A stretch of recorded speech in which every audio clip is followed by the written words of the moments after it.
आज मैं आपके समक्ष जिस कहानी की समरी लेकर आई हूँ, ब्योमकेश बख्शी की सीरीज़ है। कहानी का नाम है मेनाजरी। लेखक हैं सारा दिंदो बंदोपाध्याय। ये एक रिक्वेस्ट वीडियो है। मुझे कमेंट सेक्शन में रिक्वेस्ट आई थी कि मैं इस कहानी को एक्सप्लेन करूं। तो शुरू करते हैं इस कहानी की समरी मेरी यानी गरिमा की आवाज़ में। कहानी है एक गोलप गांव नाम के एक जगह की, एक सोसाइटी की, जहाँ पे बहुत अलग अलग तरह के लोग रहते हैं। ब्योमकेश बख्शी अपने दोस्त अजित के साथ अपने घर पे हैं जब उनसे निशानाथ बाबू नाम के एक आदमी मिलने आते हैं। निशानाथ बाबू बताते हैं ब्योमकेश को कि वो एक बिजनेसमैन है। उनका फूलों का और फलों का बिजनेस है। उन्होंने एक फार्म हाउस बना के रखा है जिसका नाम गोलप कॉलोनी है। उसमें तरह तरह के लोग रहते हैं जो जिनका कोई सहारा नहीं है, कोई अपना नहीं है, और वो उनको वहाँ पे हेल्प करते हैं। ब्योमकेश कहते हैं उनसे कि बहुत ही अजीब तरह का नाम है ये गोलप कॉलोनी, और साथ ही वो कहते हैं निशानाथ बाबू से कि निशानाथ बाबू देखने में एक बिजनेसमैन नहीं लगते। निशानाथ बाबू उनकी तारीफ़ करते हैं कि उनका इंटेलेक्चुअल लेवल बहुत अच्छा है। वो कहते हैं हाँ, वो पहले जज रह चुके हैं, और वो जो निशानाथ बाबू थे जो जज थे, उनका वो जो कैरेक्टर था जज वाला वो आज तक उनमें है। 10 साल हो चुके उन्होंने रिज़ाइन कर दिया था अपने जज की पोजीशन से, क्योंकि उनका बीपी बहुत हाई रहने लगा था। डॉक्टर्स ने उन्हें किसी भी तरह की टेंशन्स लेने के लिए मना कर रखा था। लेकिन जो उनके अंदर एक था कि जज होता है, दूसरों को नीचा दिखाता है, थोड़ा सा सबॉर्डिनेट समझता है, वो उनके अंदर कैरेक्टरिस्टिक आज भी मौजूद थी। निशानाथ बाबू ब्योमकेश बख्शी से कहते हैं कि कुछ दिनों से उनके गोलप कॉलोनी में एक बड़ी विचित्र सी घटना हो रही है। कुछ कुछ दिनों के अंतराल पर एक कार का पार्ट, जैसे कभी हॉर्न हो गया, कभी उसका कार्बोरेटर, कभी पहिया, कोई उनकी खिड़की से अंदर फेंकता है। एक बार तो एक छोटी सी टॉय कार भी फेंकी गई थी। रात के समय में ये कार फेंकी जाती है। वो समझ नहीं पाते हैं कि इस तरह के कार के पार्ट्स कोई क्यों फेंक रहा है। वो इस बात के लिए सीरियस हैं। साथ ही वो ब्लैकमेल शब्द का भी यूज़ करते हैं। ब्योमकेश बख्शी उनसे पूछते हैं कि क्या कोई उन्हें ब्लैकमेल कर रहा है। इस पर वो कुछ नहीं कहते।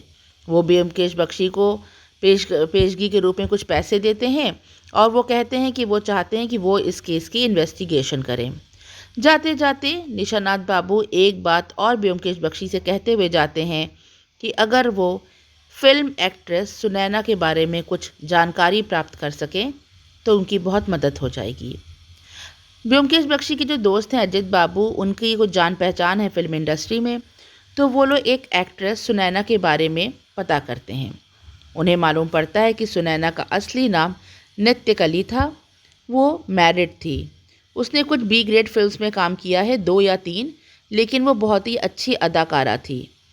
वो इतना अच्छा मेकअप करती थी, और वो हमेशा खुद से मेकअप करती थी कि जब वो मेकअप करके आती थी फ़िल्म में काम करने, तो लोग उसको पहचान नहीं पाते थे।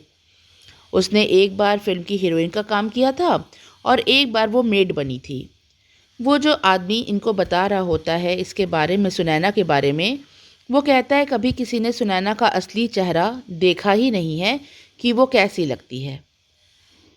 अब इस जगह मैं आपको एक बहुत ही इम्पॉर्टेंट बात बताऊंगी कि ये जो मेनाजरी जो इनकी बुक है, चिड़ियाघर जिसको हिंदी में इसका नाम है, इसके ऊपर टीवी सीरीज़ भी बनी है, फेमस सीरीज़ है ब्योमकेश बख्शी की।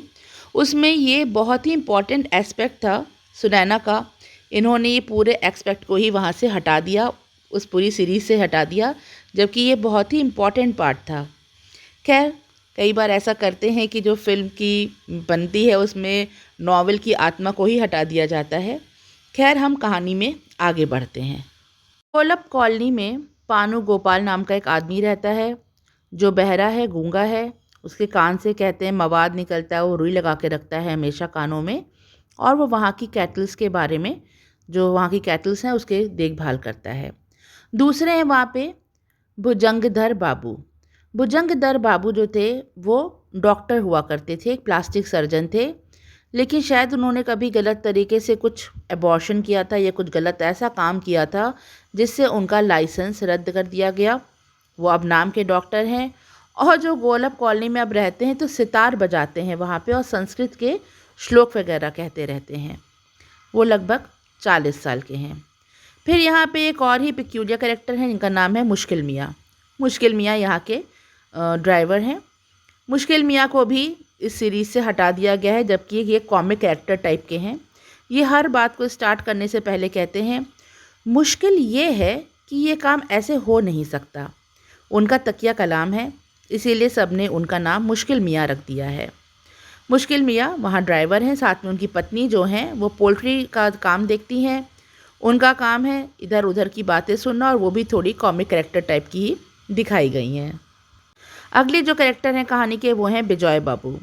बिजॉय बाबू निशानाथ बाबू के भतीजे हैं। वो वहीं उनके साथ उनकी कॉलोनी में रहते हैं, हेल्प करते हैं, और आगे इनकी जो प्रॉपर्टी के वारिस भी यही होंगे, क्योंकि निशानाथ बाबू की कोई संतान नहीं है।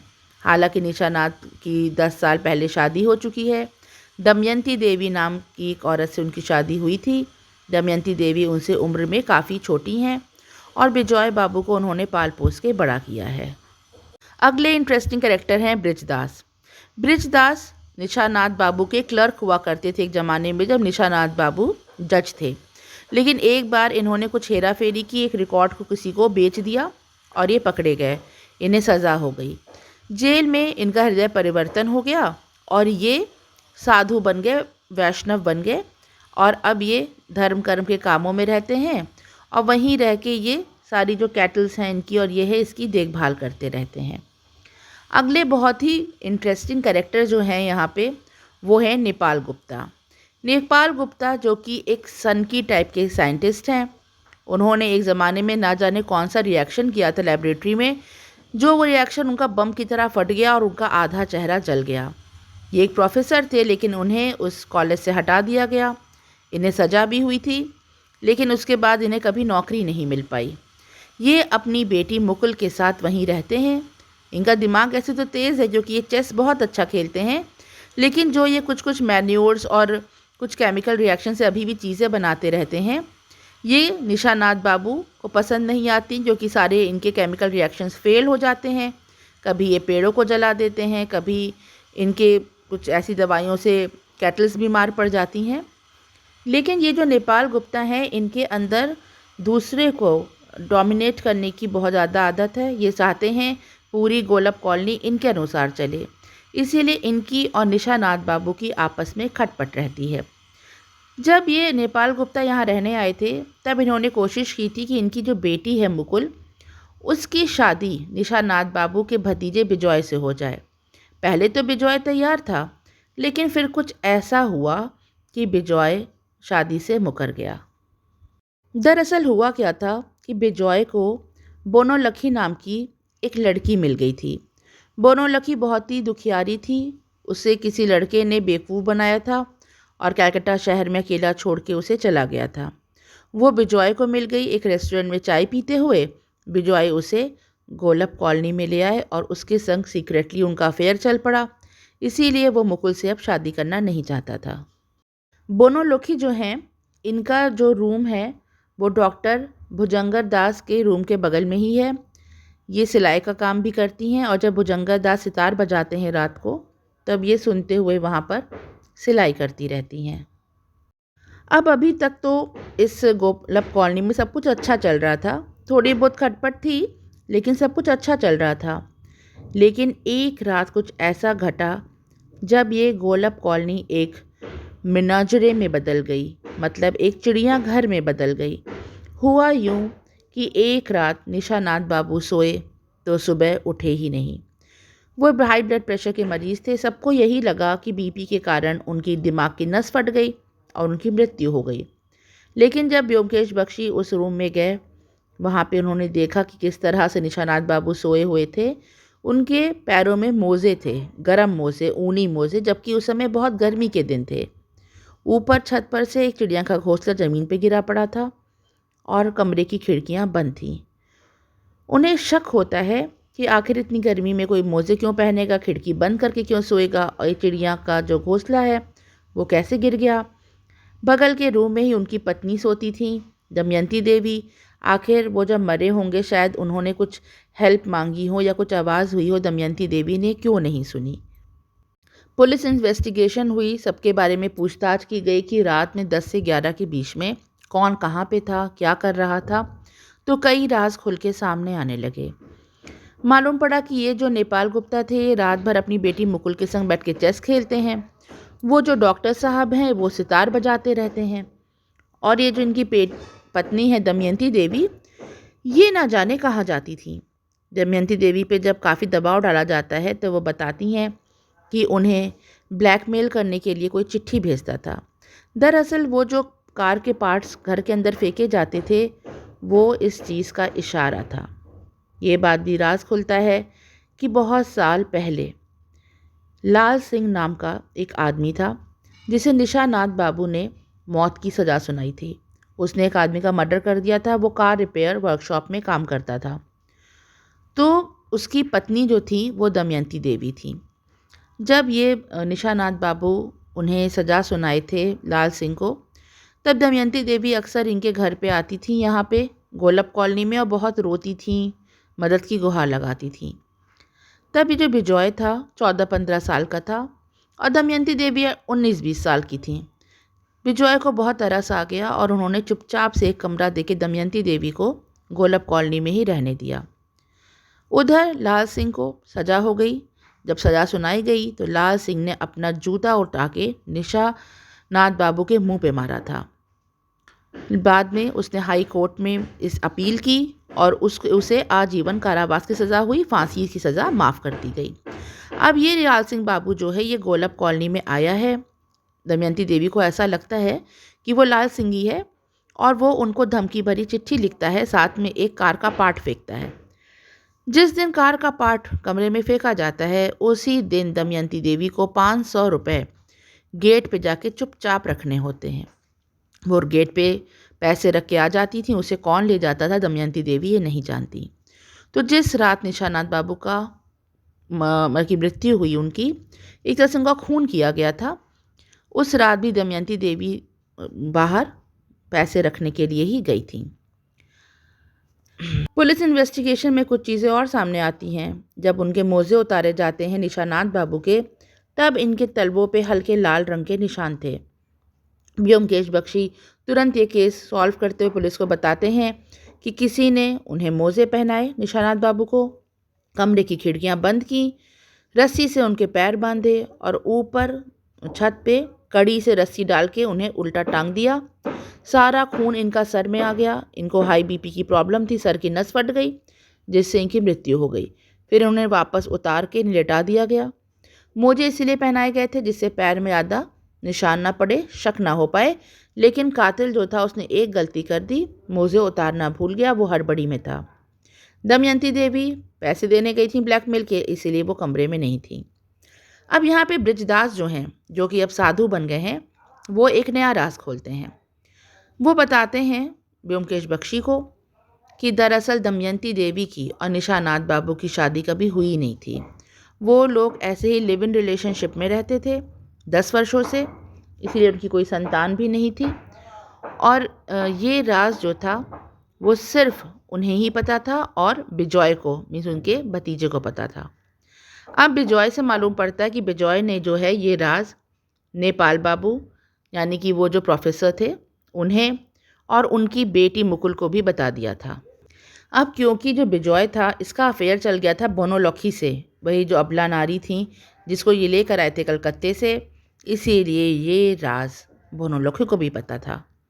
अब यहाँ पे मेन प्लॉट खुलता है इस पूरी कहानी का कि जो बोनोलॉखी थी ये दरअसल वही सुनैना एक्ट्रेस थी जो इतने साल पहले गायब हो गई थी। दरअसल सुनैना जो एक्ट्रेस थी ये पिक्चर्स में काम कर रही थी, तब इसे एक बहुत अमीर लड़का पसंद करने लगा था। वो एक ज्वेलर का बेटा था। वो चाहता था सुनैना से शादी करना, जबकि सुनैना ऑलरेडी मैरिड थी।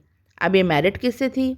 ये मैरिड थी भुजंगर दास बाबू, वही डॉक्टर जो प्लास्टिक सर्जन थे।